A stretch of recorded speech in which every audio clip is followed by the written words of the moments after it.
YouTube, ValleyGirl5678 here. It's time to talk about this new album from Ashnikko, Weedkiller. This is the debut album for Ashnikko following 2021's Demi Devil mixtape, which totally put her on the hyperpop / experimental pop map with viral tracks like Daisy and Drunk with My Friends, not to mention the very sick features on that mixtape, such as Princess Nokia and Grimes. Overall, this LP, Weedkiller, is a bit darker than Demi Devil in theme and sound, but many of the same production and overall sonic stylings are used here, just with a bit more grit. For example, the lead single and track 2 off the album, You Make Me Sick, which was produced by her longtime producer Slinger, uses trap metal stylings to make perhaps the hardest pop song of the year. This is exemplified best in the pre-choruses on the song, where Ashnikko goes the fuck off. The combo of the clever lyrics, the syncopations in the melodies, and her performance overall makes for such a satisfying song. Plus, I mean, the transition from the last line of the verses of I'm beautiful to the first line of the pre-choruses, I'm mad! It's fucking genius. It's so good. And I mean, if we're talking grit, we can't not talk about track 9, Chokehold Cherry Python, which was another one solely produced by Slinger. This song is on a bit of a loop within itself between the choruses and the pre-choruses, with the exception of the one verse in the middle of the song that acts as a bit of a break from the chaos, which is, I think needed. There's a lot of things that contribute to the chaos on this song. The very fire grungy electric guitar, the quite intense percussion, and Ashnikko's borderline possessed performance. It makes for a very gritty, chaotic, intense song, and I think it would be a little too much and a little too predictable, if you will, if that verse wasn't there in the middle. In fact, the verse is kind of what makes the rest of the song effective in its chaos. And I mean, in my opinion, the most powerful lyric in the song, Live a Villain, Die an Icon, may very well be the lyric on the album that best represents Ashnikko's aesthetic as an artist. What's super interesting, however, about the fact that this album overall has a ton of grit is that on the closing track, Dying Star, the song opens and closes with Ashnikko proclaiming that I'm tired of the dirt and grit, I want something soft. Which, side note, is very interesting considering the fact that I'm pretty sure they're still together, but Ashnikko's dating Arlo Parks, who, if you can recall, just put out an album called My Soft Machine. And my biggest takeaway from the album was that it overall was just very, soft in sonic aesthetic. In fact, this song overall is much softer than every other song on the album. Obviously, this song is featuring Queen Mother Ethel Cain. Ethel Cain is literally my age, but she's still Mother.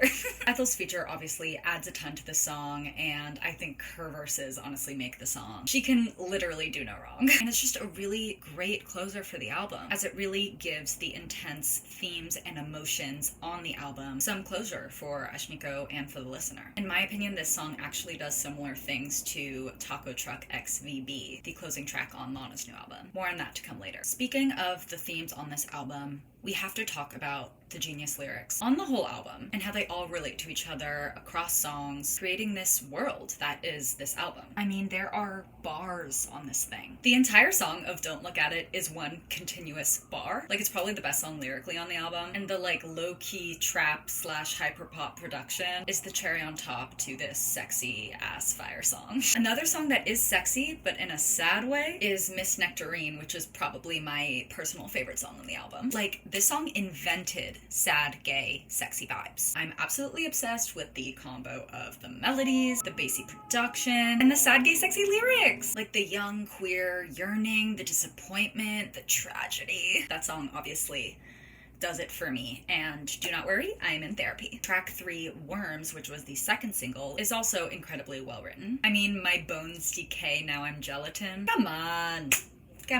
Interestingly enough, Dylan Brady from 100 gecs has producing and writing credits on this song. And while this song has virtually no, gecs vibes to me, in fact, the song kind of gives me Lil Nas X vibes more than anything else, Dylan is a really amazing producer and quite a shapeshifter at that as a producer. So even though the song doesn't feel gecky, I wasn't surprised to see his name at all. This is also where we first get the most obvious plant matter themes that goes on to be the overarching lyrical motif on the entire album. The album being called Weedkiller, with I Got Worms in My Brain. Speaking of Weedkiller, the titular track on the album was the third single, and this song could literally be a Blackpink song to me. And to be fair, a lot of Ashnikko's songs have Blackpink vibes, or electro pop sonic aesthetics. And so out of all the songs on this album, ironically, even though this is the titular track, this is the one song that I could see being on Demi Devil. So while this isn't my favorite song on the album, Ashnikko's performance on this track is super effective, and the through line of the theme of being a weed killer is really awesome. Continuing on the lyrical motif of literally being plant matter, the bridge on track 4, Super Soaker, is actually very that. This song features Daniela Lolita, who actually has producing and writing credits on track 12, Possession of a Weapon. Now this is another sexy gay song. The vocoder on the song goes off, alongside the production as a whole. Like honestly, the song makes me want to like run on beat, which is saying something because I do not run. The fourth and final single on this album, Cheerleader, is in my opinion objectively the best song on the album, or at least the most clever one. Like all of the cheerleader references and how they relate back to her being so strange that she's barely human, and how that geniusly ties into the main narrative theme of the album. Like, I am not a girl, I'm a swarm of bees. God made me pretty, you made me mean. Come on. And I mean, the bring it on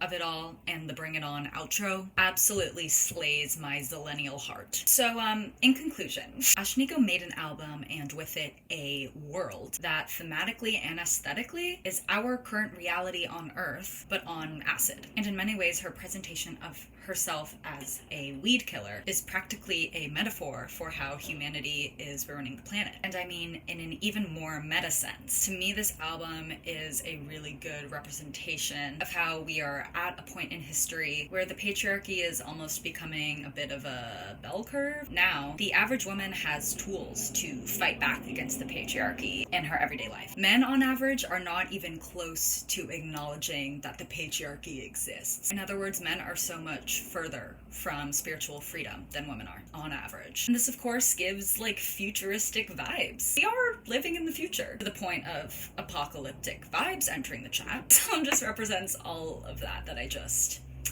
went on a cute little leftist tangent about. You're welcome. And, like, the way she does this through telling her own stories, this album at once tells her story and the story of the cultural collective conscious. In Jesus's year of 2023. This is all to say that this album does similar things that Caroline Polachek's new album did and Lana Del Rey's new album did, in the sense of utilizing their experience to make cultural commentary with fresh sounds. So, that's all to say. I'm gonna give this album a 9. Thank you so much for watching this rambly video. Please let me know what your favorite songs and lyrics and just moments from this album are in the comments. If you want to watch me react to this album, you should check out my Patreon, linked below, where I post all the reactions to the albums I review on here, as well as the uncut versions, the reactions that I post on this channel. If you want more silly, exclusive content from me, you should check out my sunroom, also linked below. Follow me on Instagram and TikTok, also linked below, to keep up on my silly thoughts and shenanigans. And otherwise, I will see you in my next video. Bye!